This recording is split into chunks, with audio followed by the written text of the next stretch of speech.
a third issue, that is the ones on where should Givology expand and where is education funded and needed the most.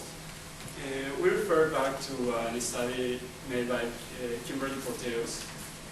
He conducted his research study in South Africa, and he concluded that poverty was the main reason for the students being out of school, for non-school attendance. Based on this, we determined that education funding was needed the most in countries with the highest levels of non-school attendance, which means the countries with the lowest survival rate to grade 5. The survival rate to grade 5, for example, Malawi, is 0.438. This means that 43.8% of the children who finish primary school in Malawi are the only ones who go to secondary school, only 43.8% of the children. I'm talking about Malawi because the NGO that we propose for Givology to partner with comes from Malawi. This is Ripple Africa, which basically funds projects just like Givology. We believe that Ripple Africa has a lot in common in Givology and would be a great partner. Finally, we have a proposed timeline for Givology. This is divided into the short term, which is the end of most current projects, midterm, by the end of all current projects, and the long term. So in the short term, we would recommend that you classify nations according to the urgency of their need, and recognize successful partnerships and plan to work with them in the future. For midterm, look for more NGOs within areas of immediate need, and work with the NGOs that match attributes of previous successful partners. And finally, maintain the database of countries that need more assistance and continue to determine potential partners to work with. In summary, reorganize your partnership criteria based on the technological capabilities of the partner to ensure that partners can keep up with their necessary updates. Also, focus more on projects rather than individual students to maintain a greater social impact. And follow the roadmap for partnership expansion. Thank you so much for your time.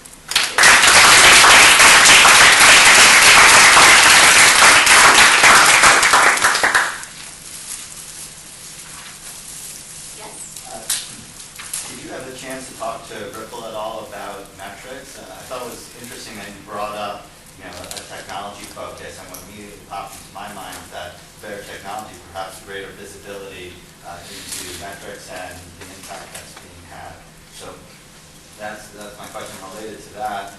You made a comparison between sort of the impact of one person, if you take that individual approach versus 200 students with the project approach. Is the quality of that impact equal? And again, that's something that will be addressed if you have the right metrics. Okay. Well, do you want to address for Black? Excuse me, can you repeat the question on Ripple Africa? Did you have a chance to discuss metrics with them, or how they measure success or impact? In Ripple's Africa webpage, they are focused on funding projects. The difference they have with Givology is that they don't give updates of how of the advance on the funding of the project. That's the main difference. But they didn't really give a measurement of their success. But naturally, what would happen is when you're giving these suggestions about the new partnerships that could come into play, we would have to, this is just simply an example of an NPO that was based in Malawi. It is a potential partner. Givology would naturally have to discuss the partnership terms, etc., as it has laid out in its partnership contract.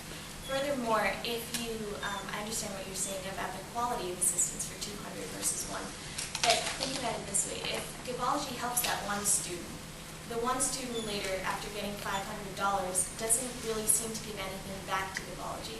Whereas if you help these 200 students, maybe one out of them will remember Givology and actually do something in the future, or maybe you can actually go back 5 years later, go back to the school and say, okay, it's still standing, what does it look like right now, and include it in your report.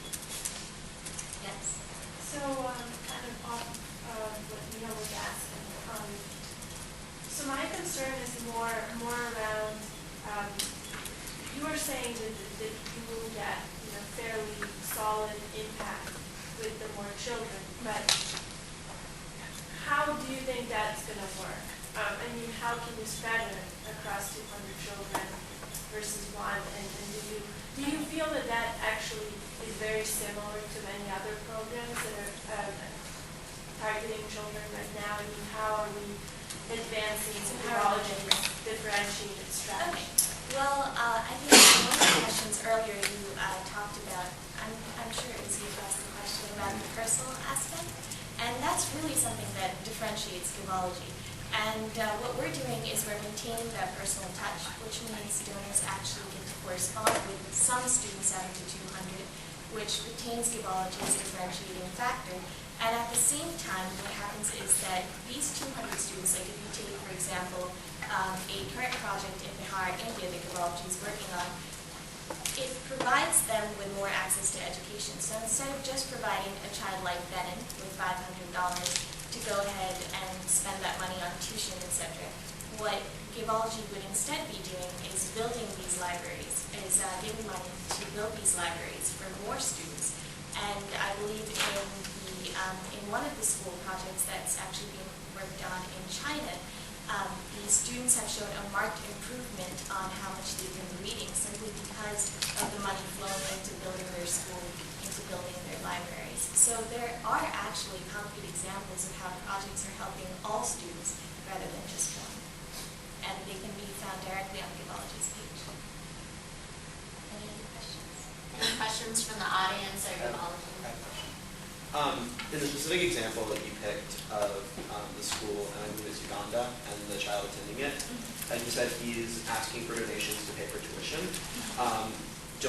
But you're advocating switching to a project-based focus, so it would be on like expanding the school.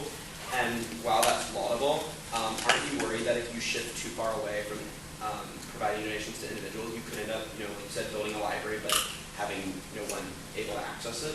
I understand that question, and that's extremely valid, which is why we're not actually limiting the individual focus, which was a major part of our formulated approach. As long as you have projects, you will be helping a significant number of individual students as well, and that optimal ratio is based on what Givology calculates maybe after 4 years of being in existence and having valuable statistics. Yes. Thank you. I'm sorry. We're out of time for Okay, yeah. this one.